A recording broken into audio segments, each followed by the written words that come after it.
the idea of like, lazima I have to give more out of that. If I don't have it, I don't have it. And actually, if I don't have that, I don't have that.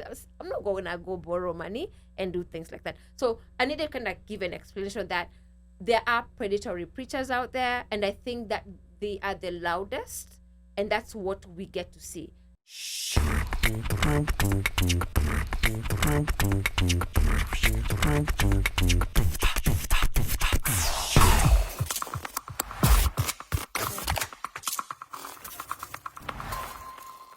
Sherehe unauliza TB Joshua nina. Who is TB Joshua? Acha nikwambie mimi najua TB Joshua. Aya, talk to us.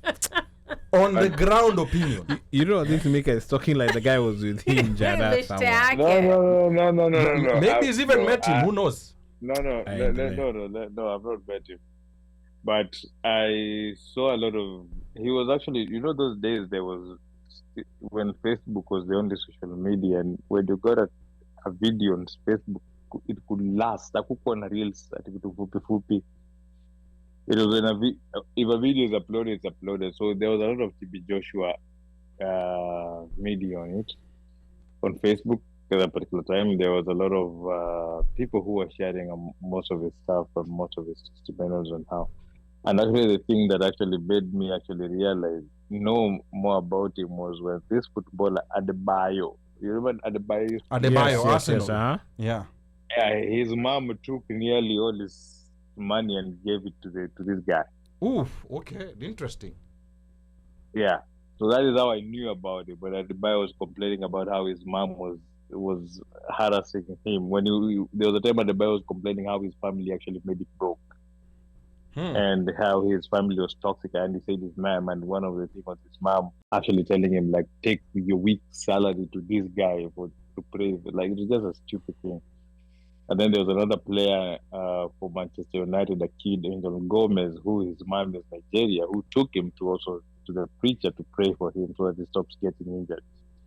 So that's how I came to know about him. And I was looking at his stuff, and I used to say like,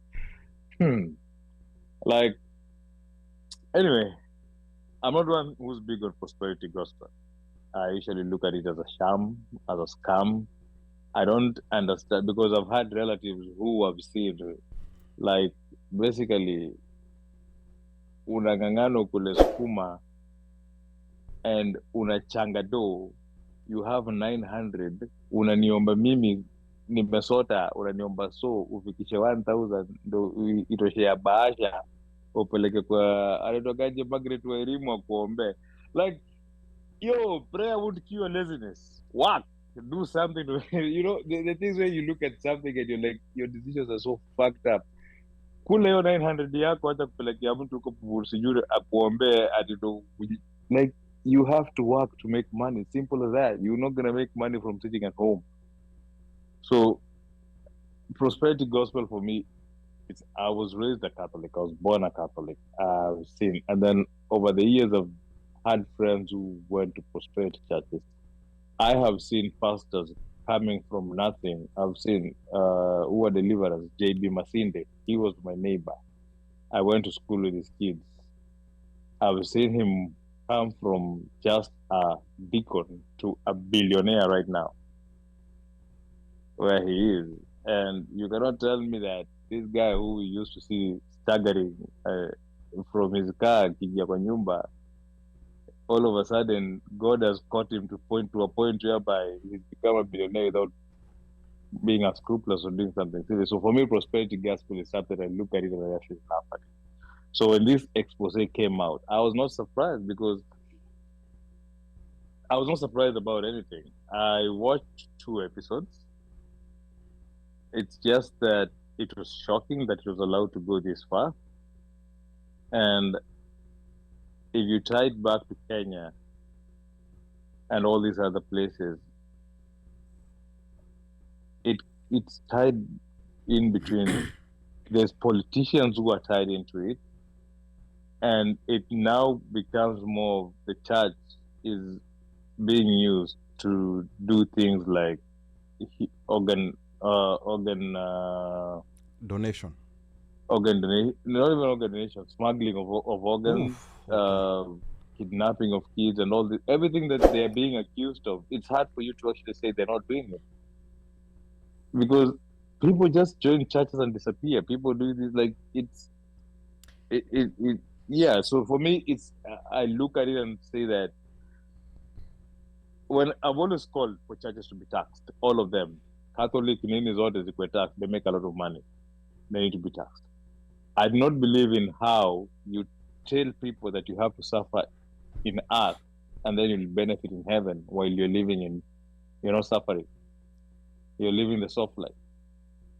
Well, I've never understood that religion. Me, Kwango J makes sense. Why are you preaching suffering to me while you're living well? I remember there's a time I asked you a question. Have you ever heard a gospel, a Kenyan gospel song that doesn't glorify suffering? wow. That was a very interesting question that it got me thinking, and I could not come up even right They're now. there. They're there, but They're personally, maybe I've listened to only No, they're the there viral for the ones. new one. The new Yeah. one.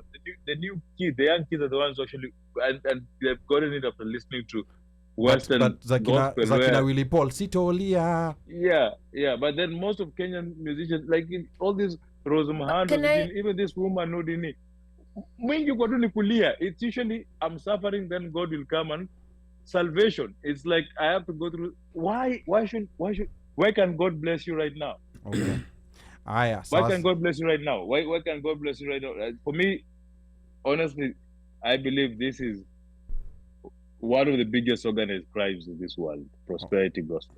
Wow. And, Okay. and to add on to that, I think. Oh, sorry. I think. No, Yeah. go on. Yeah, go ahead, and then Ruth is gonna read the comments, and Ruth also has something to add before we get to Omosh. Because when you think about it, Yeah. and somebody draws the comparison, like to Jesus.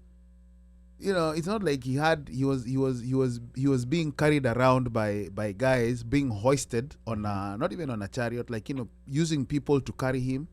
He's not a guy you'd find chilling over there with the Pharisees and the whatevers, sipping on wine or whatever.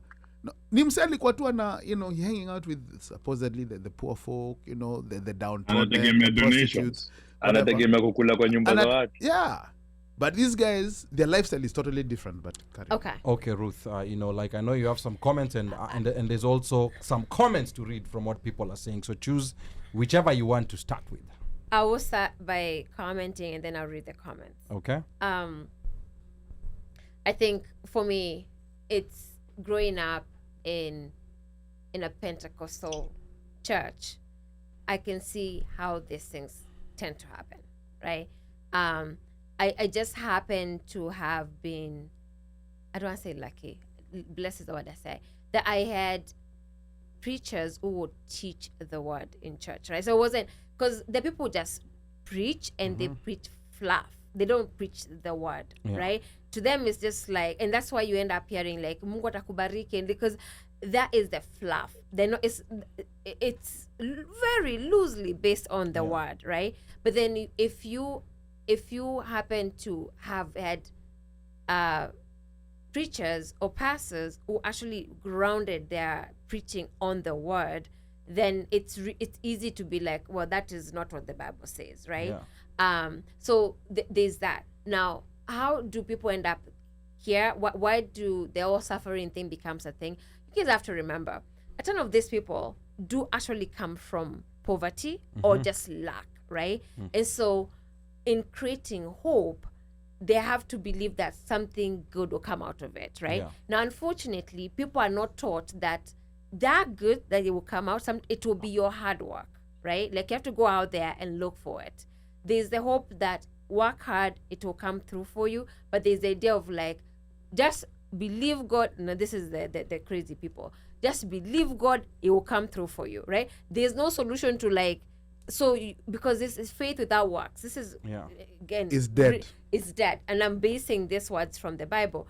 Faith without works is dead. Nothing will come out of that, right? But if you have faith and you work towards that, then you will prosper in the right way. Like you get food for your children. You get now, because these preachers need to have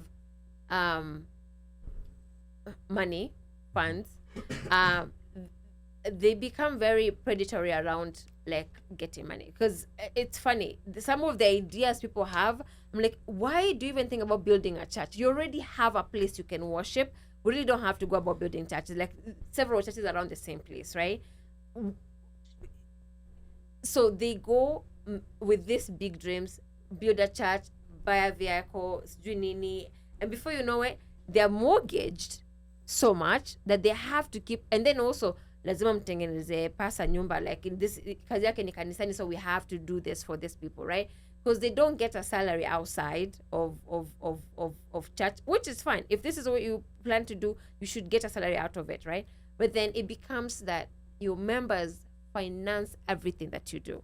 So they become predatory around how they're going to ask for money, right? That's why you hear this, like, God will bless you if you actually give this amount of money, this exact amount of money, God will bless you out of it, right? Yeah. And I will say, if it were not for my background, I probably would have fallen into that as well, right? And so I had to be like, okay, well, I can't give you everything, so nitakula nini, you know? Or I there has to be somewhere where I if I'm going to go by what the word says, I can give first fruits, I can give a tithe, and that ends there. Like, the idea of like, lazima I have to give more out of that.